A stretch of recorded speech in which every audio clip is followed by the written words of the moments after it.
Mtazamaji wa Umoja TV, karibu katika Zilizobamba magazetini. Hapa tunaangazia zile story kubwa ambazo zimeandikwa kwenye kurasa za mbele pamoja na kurasa za nyuma za magazeti haya ya Kiswahili yanayoandikwa na kuzalishwa hapa nchini Tanzania, lakini pia tuko na yale magazeti mahususi kwa ajili ya waandishi wa habari za michezo na burudani pekee. Asante sana kwa Patrick Mission High School ambao wanapatikana Mivumoni Madale kule jijini Dar es Salaam, na mkononi mwangu niko na gazeti la Habari Leo, gazeti la Tanzania Daima, gazeti la Uhuru pamoja na gazeti la Bingwa. Jina langu naitwa Esau Godwin.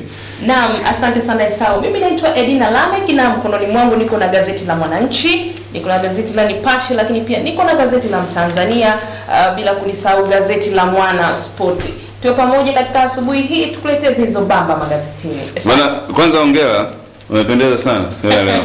Tunaanza kuangalia namna hapa ambayo jamaa anapenda sana tunaweza tukafanya ili mambo mengine yaweze kwenda sawa sawa. Naam. Habari kubwa kwenye gazeti la Habari Leo, na huu ndio muonekano wake kwa siku hii ya leo, Edna. Na habari kubwa, wa Tanzania 6 walivyouawa kule Mtwara, ukurasa wa pili ndiko kuliko na undani wa taarifa hiyo. Hii ni habari ya kusikitisha kweli kweli. Lakini CCM yaanika mikakati mizito uchaguzi serikali za mitaa. Ni Chama cha Mapinduzi chenyewe kimetaja mikakati yake ya kushiriki uchaguzi wa serikali za mitaa na kwamba tayari kimewapanga watu milioni 1.3 kusimamia uchaguzi huo nchi nzima. Chama kimejipanga. Chama kimejipanga kwa mujibu wa Humphrey Polepole. Jana nilikuwa namsikiliza na hiyo taarifa yake tulikuletea kupitia Umoja TV. Lakini Biteko atua ghafla amtumbua kigogo wa madini ghafla binivu. Wanasema kama vile ambavyo taa inawashwa na kuzimwa. Hujui mtu aliyeshika ile switch ya kuwashia atawasha saa ngapi na wala atazima saa ngapi. Kwa hiyo Biteko kaenda kuzima taa ghafla. Yaani hujui mtu anakuja au haji. Ghafla amtumbua kigogo wa madini. Sasa hapa kwenye madini unakuwa unaleta mchezo kidogo, kwa sababu ni moja kati ya sehemu ambazo serikali chini ya Rais Magufuli inazitazama kwa jicho lake hasa nzito. Imeangazia na lengo ni kuzuia ule utoroshaji wa madini ambao zamani ulikuwa unaibiwa unaenda nje. Mambo yalitaradadi sana hapo nyuma. Lugola wasio na vitambulisho hawatazimiwa simu Disemba, ukurasa wa pili gazeti la Habari Leo ndiko kuliko na undani wa taarifa hiyo. Mambo yamebadilika. Kumekuwa kuna changamoto toka majuzi hapa kwamba sajili bwana line yako fasta hivi kabla Disemba, sijui zaidi ya simu milioni kadhaa hivi zinaweza zikazimwa. Sasa jana wabunge walitaka mwongozo bungeni. Naam. Wakataka kufahamu, bwana tunaambiwa bwana simu zetu zitazimwa ifikapo Disemba 31, inakuaje hili? Lakini ukiliangalia hilo jambo mimi nilipata shida kidogo kwamba vipi yule mtu ambaye ataanza kutumia simu mwakani. Sasa itakuwa bado hajasajili. Itakuwaje? Atakaanza kutumia baada ya miaka 10. Tusubiri tuone itakavyokuwa, lakini mimi naamini baadaye serikali pia itakuja na utaratibu mwingine ambao ni mzuri. Profesa Kitila atengua mameneja 16 Ruasa, ukurasa wa 3 wa gazeti la Habari Leo. Nimehitimisha Edna kuangalia kile ambacho kimebamba kwenye ukurasa wa mbele wa gazeti la Habari Leo kwa siku hii ya leo. Na mimi moja kwa moja najielekeza kwenye gazeti la Mwananchi ambalo linaonekana kama hivi. Mbele kabisa hapa naona sura ya mzee wetu Rais mstaafu wa awamu ya 3 Benjamin Mkapa. Na anasema kwamba Mkapa ataka tume huru ya uchaguzi. Tume huru ya uchaguzi. Tume huru. Ashauri vyama vya upinzani vishirikishwe kwa uwazi kuhesabu kura na kutangaza matokeo. Lakini pia atamani kuona vyama vyote vya siasa vikipewa fursa ya kuhamasisha wanachama kufanya mikutano ya hadhara, kampeni shamla. Bwana fursa, unajua kwa huru ni ile kutofungamana na upande wowote. Kila mtu aoneshe njonjo zake pale. Ndio tunasema huko mtaani tunasema kama vile ambavyo nyewe mabinti mnajiita mko single. Kwamba hufungamani na upande wowote. Na kuna mtu aliniuliza siku moja akaniambia, bwana inakuaje bachelor anachepuka? Sema bachelor anachepukaje? Kwa sababu ili uchepuke lazima kuwa kuna njia kuu ambayo ni ndoa. So mtu ambaye hayuko kwenye ndoa ngumu kusema kidogo anachepuka. Lakini hapo pia Rais mstaafu wa awamu ya 3 anaeleza kwamba sababu za kwenda mahakamani Kisutu kumtetea Balozi Maharu. Hivi unajua Rais Mkapa ndio rais wa kwanza mstaafu kupanda mahakamani kama shahidi. Kwenda kumtetea. Wakati yuko rais ama wakati amestaafu? Okay. Wakati Mheshimiwa Jakaya Mrisho Kikwete akiwa rais. Okay. Upo bala. Kwani ni dhambi? Ni dhambi pia labda mimi bwana nina kesi pale nikasema labda shahidi yangu ni RC Makonda pale akaja mahakamani akasema katosha. Ni dhambi? Lakini utetezi huo mzito. Kutetewa na rais sio mdogo. Bana, habari hiyo utaipata katika ukurasa wa 4. Lakini pia hapa inaniambia kwamba TMDA yabaini aina 7 za dawa bandia kuingizwa nchini. Yaani bado watu wanaingiza dawa bandia nchini. Na unajua shida moja ya hizi dawa, unajua mamlaka imekuwa ikifanya juhudi kubwa sana za kuhakikisha tunadhibiti uingiaji wa hizi dawa, kwa sababu kuingia dawa ni jambo moja, lakini matumizi ya hiyo dawa ni jambo lingine. Sasa unakuta dawa zinaingia na unakuta anayesaidia kuingiza hizo dawa ni Mtanzania huyu mwenzetu, lakini sisi huku mtaani tumembadilisha jina, tumuiti Mtanzania, tunamuita huyo ni mbongo, kwa sababu Mtanzania wa kawaida hawezi kufanya mambo ya namna hiyo. Yaani anashirikiana na watu kuja kuwaua ndugu zake kwa kuingiza dawa ambazo hazijathibitishwa na mamlaka inayohusika. Lakini bahati nzuri ni kwamba tayari TMDA wameshabaini. Lakini pia hapa inaniambia kwamba mauaji mengine yatokea Mtwara, 6 wauawa. Bali kusikitisha. Tutoe pole kwa ndugu zetu ambao Mtwara. Habari hii utaipata katika ukurasa wa 3 kwenye gazeti la Mwananchi. Lakini pia inaniambia kwamba vyama vilivyojitoa uchaguzi serikali za mitaa vyafika 7.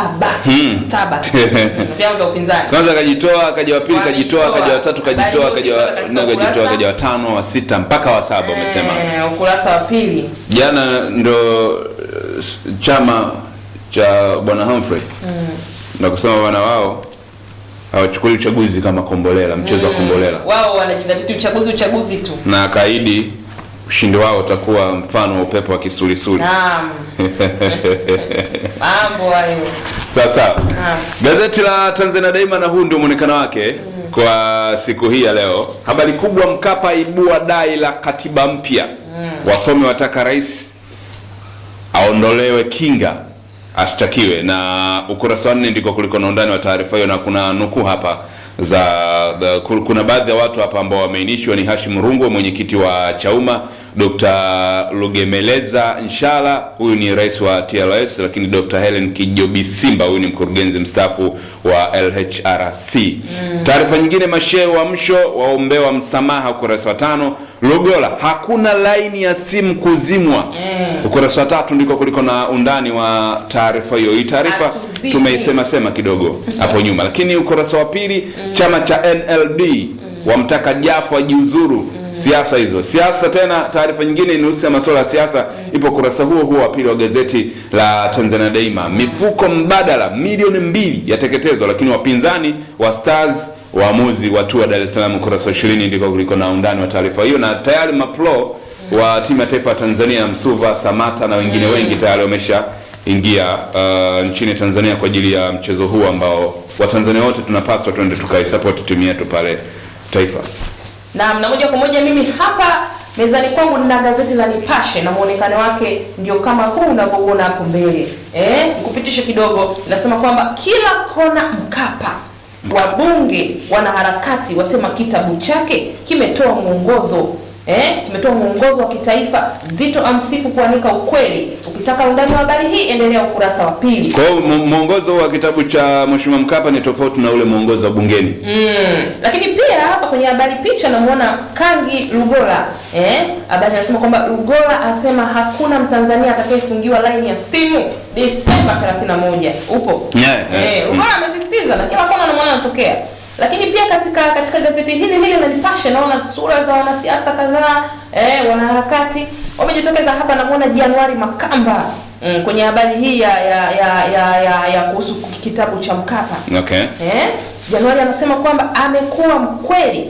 Anaongea kuwa amesema amekuwa mkweli, nampongeza sana kwa kuwa ameamua kufanya jambo la ujasiri litakaloanzisha mjadala wa kuamua maoni yake yajadiliwe, na nina imani Mzee Mwinyi na Kikwete wataiga mfano huu. Huyo Januari Makamba mbunge wa Bumbuli kule Tanga.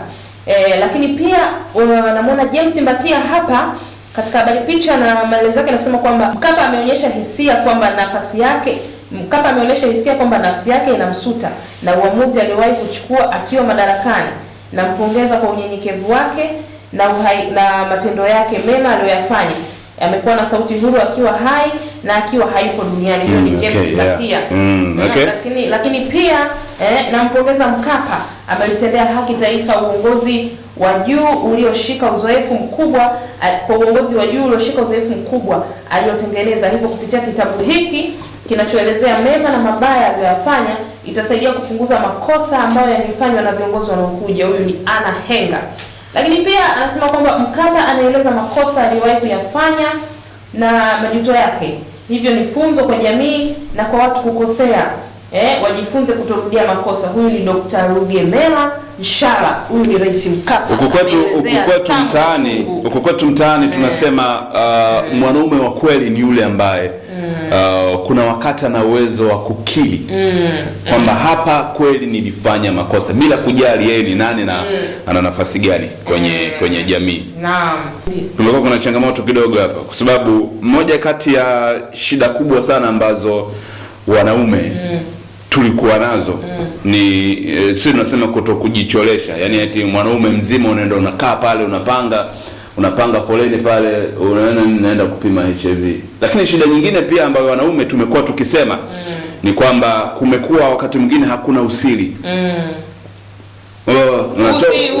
Usiri unatoka pale unashangaa, Simone yule amevaa koti kubwa tu, yule ana lolote yule bana yule tayari yule. Baadhi ya wahudumu wetu ambao sio waaminifu. Sasa serikali imeona isiwe shida. Kwani shingapi? Kuna wahudumu wanasema mimi sijasema, walisema, lakini ndio story zetu huko mtaani. Wewe mtaalamu wa mambo haya unisaidie kidogo. Mimi mtaalamu wa nini tena? Mimi nakusomea tu hapa Zilizobamba magazetini. Unaona wapenda nao wapi watakuwa wana fursa ya kujipima na kujua hali zao mapema kabisa. Watu tukapima, anambia bwana kipimo hicho hapa. Tupime kidogo. Vitagawa bure. I think so. Kwani kuna shida? Juzi Jumanne bunge liliridhia mswada unaoruhusu kipimo cha maambukizi ya HIV kupitia mate, pia kuwezesha vijana kujipima. Nchini Uganda tayari vipimo vya kujua maambukizi ya virusi vya ukimwi kupitia mate na vimeshaanza kutumika baada ya kuzinduliwa Septemba 27, 2019. 15 ni vipimo hivi vilipendekezwa na shirika la afya duniani WHO na mwaka 2017. Lengo ni kutoa fursa pia kwa vijana miaka 15 hadi 24 kuweza kupima. Nikimnukuu waziri mwenye dhamana, anasema awali hakukuwepo na sheria inayoruhusu mtu kujipima mwenyewe, lakini tunaamini kujipima mwenyewe haitakuwa kipimo cha mwisho. Lazima uende kituo cha afya kuthibitisha. Yaani haijalishi pima mwenyewe usipime mwenyewe, kituo cha afya lazima uende kuthibitisha kwamba ni kweli majibu haya ninayo. Watu wanajiuliza kuna tofauti gani kati ya kwenda kuthibitisha na kwenda kupima? Kwa nini tusingekuwa tunamaliza huku? Yaani mtu kisha jipima unajua tayari hali yangu iko vipi. Lakini changamoto nyingine ni kwenye masuala ya takwimu pale. Je, kutakuwa na uwezo wa kujua wakati tunaandaa mambo yetu mengine ya kuwahudumia watu ambao wana virusi vya ukimwi, tutakuwa na idadi kamili kama watu watakuwa wanajipima kwao? Je, hivyo vipimo vina uwezo wa kurekodi data na kuwasilisha mamlaka zinazohusika? Ndio hofu ya walio wengi. Polisi wasaka walioua raia 6 kujeruhi 7 kwa risasi, ukurasa wa pili ndiko kuliko na undani wa taarifa hiyo. Kuna undani wa taarifa hiyo. Polisi wa mnasa mwanaume aliyempa ujauzito mwanafunzi wa darasa la 5. Wewe. Darasa la 5 ulikuwa na miaka mingapi? Yaani kwanza au ndio ile ulikuwa uliruka darasa? Maana nasikitika tu, mambo mengine na kwa shida kidogo. Mimi nimeuliza Uhuru. Na mimi nalikamata moja kwa moja gazeti la Mtanzania na muonekano wake ni kama huu unavyoona hapa. Lakini habari kubwa kabisa hapa inaniambia kwamba siri za Mkapa. Na kwa mbali nakiona kitabu chake hapa kiko juu, My Life My Purpose Mtanzania. Kama umefuatilia hapo juzi, rais wetu mstaafu wa awamu ya 3 Benjamin Mkapa amezindua kitabu kinachozungumzia maisha yake.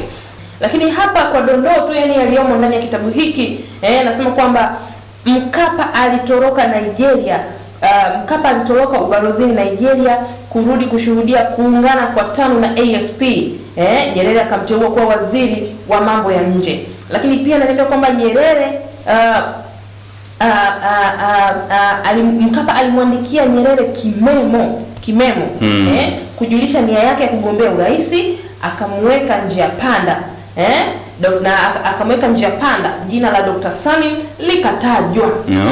Lakini kimemo, mzee aliandika kimemo, mwambia mzee bwana mimi nataka bwana hapo kisha toka hapo kimemo hapo.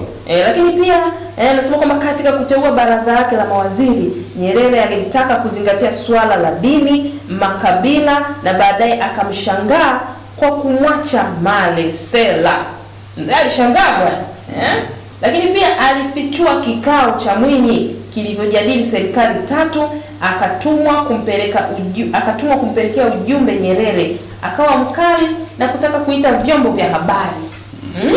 Mzee huyo. Unajua pia mzee kitaaluma ni mwanahabari Unajua kuna wakati kama ambavyo baadhi ya dada zetu ukikerwa kidogo na mpenzi wako huko sijui na nani wako huko, basi unahamishia hasira zako Instagram. Lakini sasa unahamishia hasira zako status. Sio mzee sasa, sio mzee Mkapa. Nani? Hiyo sasa wewe mtaalamu mdadavuzi wa masuala ya ghafla. Lakini pia anasema kwamba aliteuliwa kuwa katibu wa rais. Kazi yake ya kwanza ilikuwa kulima, na kwa sasa lakini pia anasema kwamba aliteuliwa kuwa katibu wa rais na kazi yake ya kwanza ilikuwa kulima kwa saa 3 na Nyerere nyumbani kwake Butiama. Mzee kumbe amelima. Unajua mwalimu bwana, mwalimu enzi zake za uhai wake, anasema kwamba alikuwa ni mtu wa kupenda sana, mara nyingi sio mtu wa kula bata sana mjini. Mambo yake anaenda zake shamba Butiama. Kwa hiyo Mkapa sasa alikuwa ndo katibu wa rais. Mzee akienda kule shamba, kwa hiyo tunaenda tunalimalima kidogo. Mungu ailaze mahali pema peponi roho ya hayati baba wa taifa la Tanzania. Lakini pia anasema kwamba yeye anaamini katika mfumo wa watu kutengeneza fedha, kwani kufanya hivyo si dhambi. Yaani mtu akipambana akatengeneza mzigo, mzee Mkapa kwake ili mradi uwe mzigo wa halali. Lakini naam, sawa. Lakini pia anasema kwamba raia sita wauawa kwa risasi Mtwara, 7 wajeruhiwa. Habari hii utaipata katika ukurasa wa 2, ni habari ya masikitiko kidogo. Lakini hapa inaniambia kwamba Biteko amtumbua afisa madini Arusha kwa kushindwa kusimamia soko la madini. Habari hii utaipata ukurasa wa 17. Lakini serikali kudhibiti waliokisiri kubet. Wale mambo ya betting. Asubuhi, mchana, jioni. Yuko bize na simu yake. Unacheza kamari. Yuko bize na simu yake. Na mimi nimelamba 500 hapo. Weko taratibu mzuri. Lakini pia hapa namuona katibu uenezi wa itikadi wa Chama cha Mapinduzi ndugu Humphrey Polepole anasema kwamba kampeni za CCM kufanywa na watu milioni 2.2, chama cha NLD chajitoa. Habari hiyo utaipata katika ukurasa wa 7. Mimi nafikiri nakamilisha kama hivyo katika gazeti la Mtanzania. Sawa. Tumemaliza kuangazia kile ambacho kimeandikwa kwenye kurasa za mbele za haya magazeti ya Kiswahili yanayoandikwa na kuzalishwa hapa nchini Tanzania. Tukirejea ni kurasa za nyuma pamoja na yale magazeti mahususi kwa ajili ya waandishi wa habari za michezo na burudani pekee.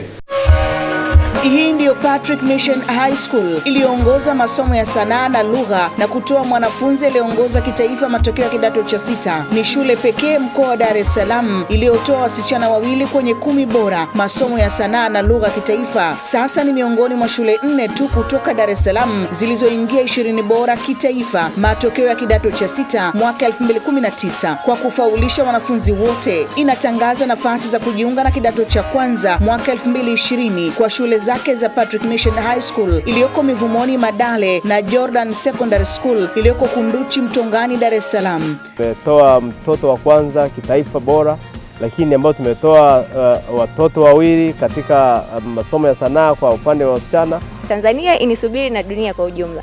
Inawajali na kuwajenga kitaaluma na maadili. Mkoa wa Dar es Salaam shule 4 tu zimeingia 20 bora. Patrick Mission ni shule mojawapo. Tanzania nzima Patrick Mission ipo sasa katika 20 bora. Patrick Mission High School na Jordan Secondary School. Wasiliana nao kwa simu namba 0678477869. Na mtazamaji wa Umoja TV, bado tuko hapa katika Zilizobamba magazetini tukiangazia zile story kubwa ambazo zimeandikwa kwenye kurasa za mbele pamoja na kurasa za nyuma, na sasa ni kurasa za nyuma ambazo mahususi wake ni kwa ajili ya waandishi wa habari za michezo na burudani, na naanza na gazeti la Habari Leo, na huu ndio muonekano wake kwa siku hii ya leo.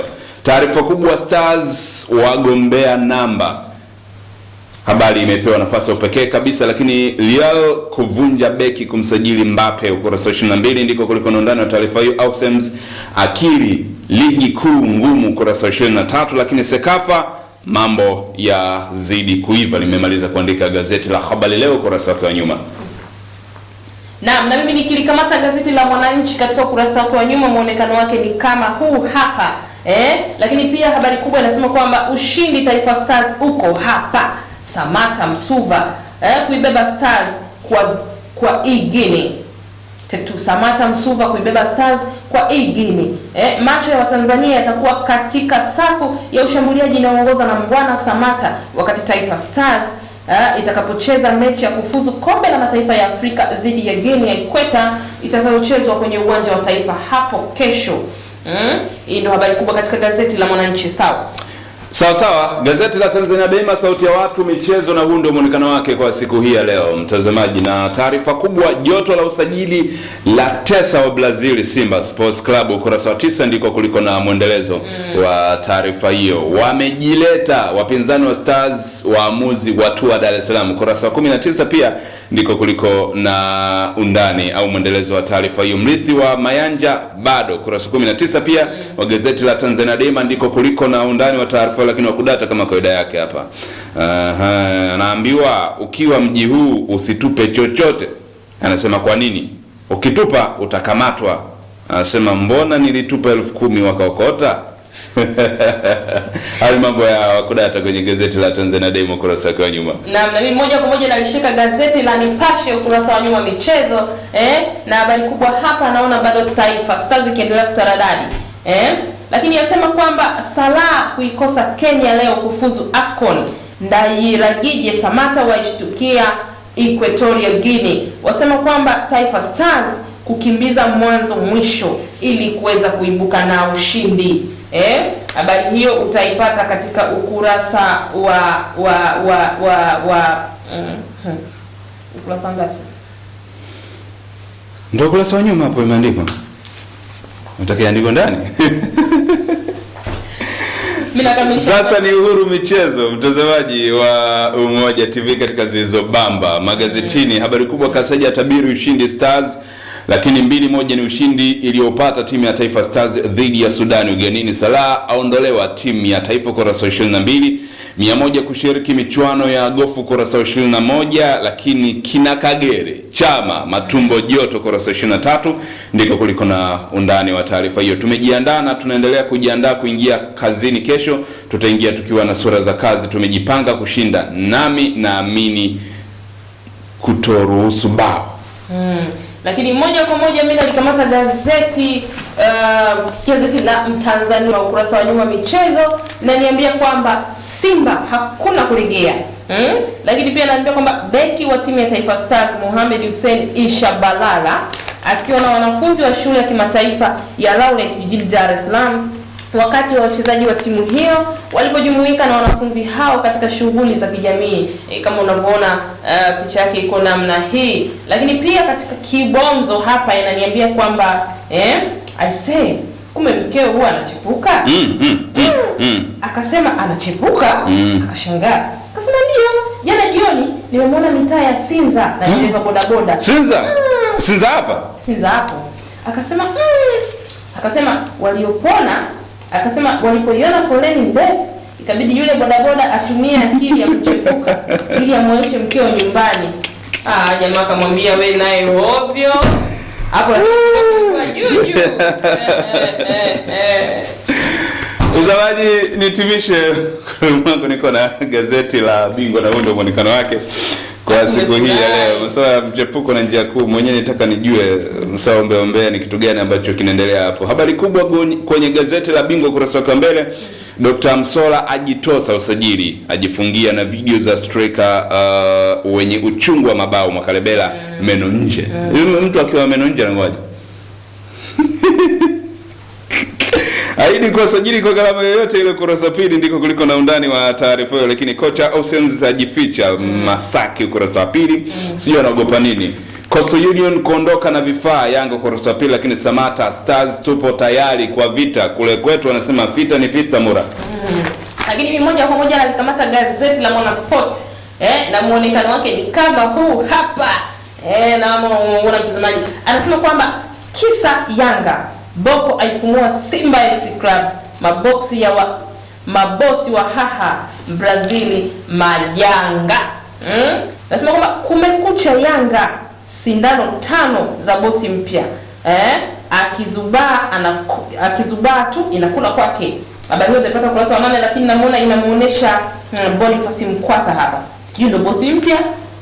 Lakini pia anasema kwamba kikaango kwa Yanga, Azam, Simba ukizingua tu umefekwa. Kiango kile ambacho kangia ni chapati. Lakini anasema kwamba Kilimanjaro Queens inaanza upya huko Sekafa. Lakini chupu striker anusura afie uwanjani. Nasikini tusikitike kidogo. Tusikitike kidogo. Lakini anasema kwamba Mourinho apelekwa Arsenali. Lakini hapa pia namuona inasema kwamba kufuru sasa kimataifa. Inasema kwamba kufuru Madrid wanajiandaa kufanya jeuri kwa Kylian Mbappe. Unamuona kabisa hapa Mbappe mwenyewe. Bwana mdogo. Mdogo wangu wa mwisho. Safi sana wewe sasa mtaalamu wa mambo haya hivi. Tumehitimisha zile zilizobamba magazetini kwa siku hii leo. Tumeangazia kurasa za mbele pamoja na kurasa za nyuma, mtazamaji, za magazeti haya Kiswahili yanaandikwa na kuzalishwa hapa nchini Tanzania, na mimi nilikuwa na gazeti la Habari Leo, Tanzania Daima, Uhuru pamoja na gazeti la Bingwa. Naam, mtazamaji wa Umoja TV, kwa habari hizi za zilizobamba magazetini kila siku asubuhi, tafadhali usiache kutufuatilia katika mitandao yetu pia ya kijamii. Tunapatikana ukiingia YouTube, subscribe kwenye channel yetu ya Umoja TV ili uweze kuzipata mapema kabisa.